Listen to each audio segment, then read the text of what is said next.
Iran tak lagi melulu duel kekuatan militer, tapi makin melebar ke perang ekonomi.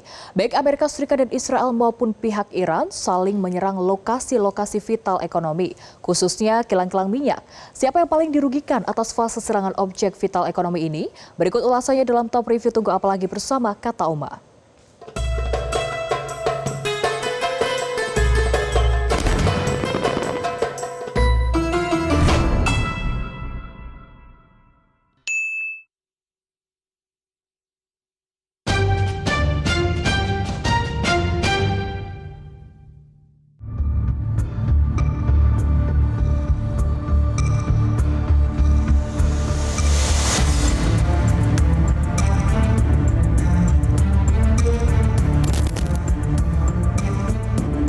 Pulau Kark diserang oleh militer Amerika Serikat pada hari Jumat 13 Maret 2026. Pulau Kark merupakan pusat ekspor minyak utama yang menangani sekitar 90% ekspor minyak mentah Iran. Laporan menyebut serangan menghantam pangkalan Angkatan Laut Jasan, menara kontrol bandara, hanggar helikopter, dan sistem pertahanan udara tentara Iran. Pihak Iran mengonfirmasi terjadinya lebih dari 15 ledakan di pulau tersebut. Serangan Pulau Kark dimaksudkan sebagai tekanan agar Iran membuka kembali Selat Hormuz. Laporan awal dari media Iran dan pernyataan resmi AS menunjukkan bahwa infrastruktur minyak tidak rusak dalam serangan ini. Teheran mengancam akan membalas dengan menghancurkan seluruh infrastruktur energi di kawasan Teluk yang melibatkan kepentingan AS dan sekutunya jika fasilitas energi mereka menjadi sasaran berikutnya. Markas Besar Pusat Al-Anbiya pada militer Iran memberikan pernyataan bahwa infrastruktur minyak dan energi milik perusahaan-perusahaan yang bekerja sama dengan AS akan dihancurkan jika fasilitas energi Iran diserang. به دولت متجاوز و کلیه همپیمانان آن اخطار می‌دهیم. کوچکترین حمله به زیرساخت‌های انرژی و بنادر جمهوری اسلامی ایران پاسخ کوبنده و ویران کننده ما را به دنبال خواهد داشت. در صورت چنین تجاوزی همه زیرساخت‌های نفت و گاز منطقه که آمریکا و همپیمانان غربی در آن ذی‌نفع هستند به آتش کشیده می‌شود و نابود می‌گردد. Negara yang paling dirugikan atas serangan ke Pulau Kark adalah Tiongkok. Sebab Tiongkok selama ini banyak mengimpor minyak dari Iran.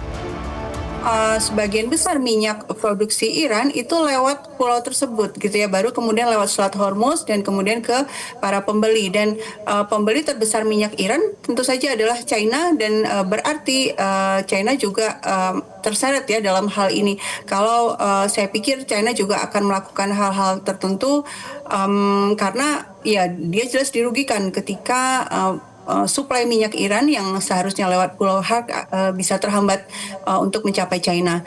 Dan kemudian Iran juga sudah berkali-kali menyatakan akan memberikan pembalasan yang setara. Jadi ketika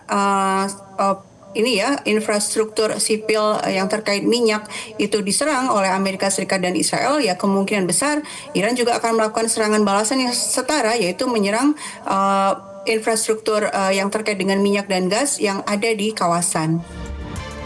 Iran juga melakukan serangan fasilitas minyak di negara-negara Teluk dan Israel. Tercatat Iran menyerang pelabuhan Fujairah yang fasilitas penyimpanan minyak di Uni Emirat Arab pada 14 Maret 2026 dengan serangan beberapa drone.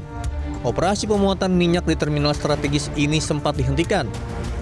Kilang minyak terbesar di UEA di Kompleks Industri Ruwais juga diserang drone pada 11 Maret 2026 yang memaksa perusahaan ADNOC menghentikan sementara operasional kilang berkapasitas 922.000 barel per hari tersebut.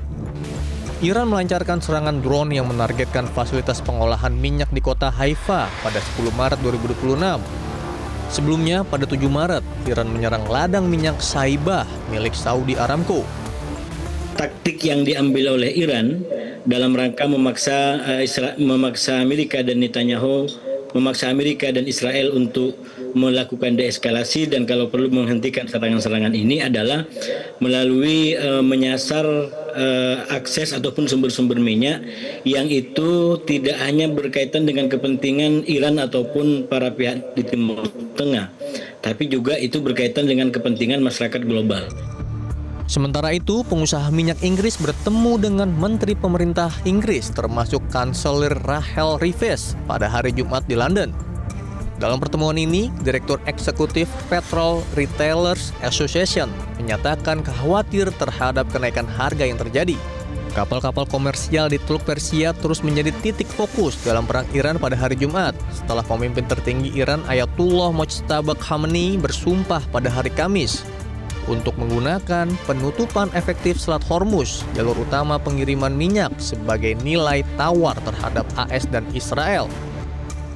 Well, the government and industry to work collaboratively together. That's the main thing that we want. Obviously, with prices where they are, we are concerned, obviously, with motorists, and it is expensive, obviously, household budgets, etc., etc.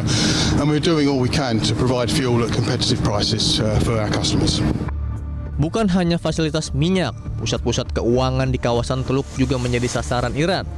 Salah satu yang diserang adalah Dubai International Financial Center atau DIFC, yang menjadi penghubung lembaga keuangan dan teknologi atau fintech Amerika Serikat dengan sejumlah negara. Serangan ini sebagai balasan atas serangan Amerika Serikat dan Zionis Israel ke sebuah bank di Iran yang mengakibatkan sejumlah pegawai terbunuh. Uni Emirat Arab adalah sekutu Amerika Serikat dan Zionis Israel yang memiliki berbagai kerjasama di berbagai sektor terutama keuangan. Sejak Iran membalas serangan AS Zionis, banyak ekspatriat keluar dari UEA karena dinilai sudah tidak aman. Kondisi ini mengkhawatirkan bagi UEA sebab sekitar 90% populasi Dubai terdiri dari warga asing atau ekspatriat. Rudal Iran juga menghantam sebuah gedung sektor keuangan di Tel Aviv, Israel.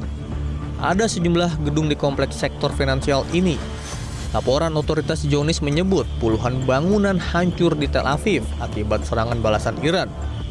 Kantor berita Iran Tasnim News Agency merilis daftar kantor dan infrastruktur yang dijalankan oleh perusahaan-perusahaan besar Amerika Serikat yang memiliki hubungan dengan Israel dan telah digunakan untuk aplikasi militer. Perusahaan-perusahaan yang disebut antara lain Google, Microsoft, Palantir Technologies, IBM, Nvidia, dan Oracle. Kantor dan infrastruktur layanan berbasis cloud milik perusahaan-perusahaan itu disebut berada di berbagai kota di Israel serta di sejumlah negara Teluk. Presiden Amerika Serikat Donald Trump terus mendapat tekanan dari dalam negeri.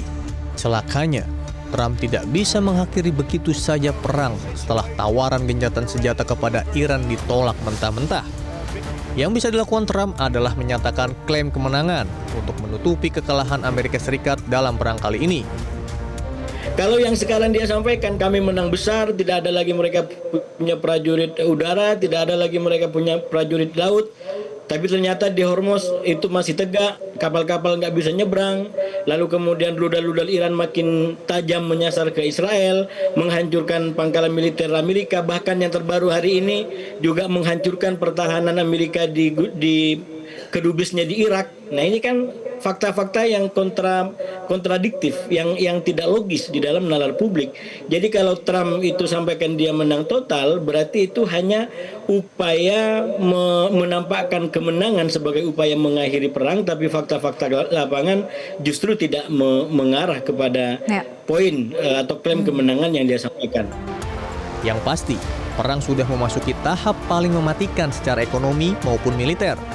Dalam situasi yang serba tidak menguntungkan, bukan tidak mungkin Amerika Serikat akan meninggalkan Israel sendirian.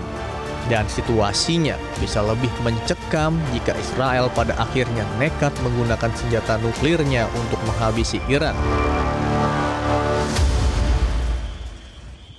Jelajahi cara baru mendapatkan informasi. Download Metro TV Extend sekarang.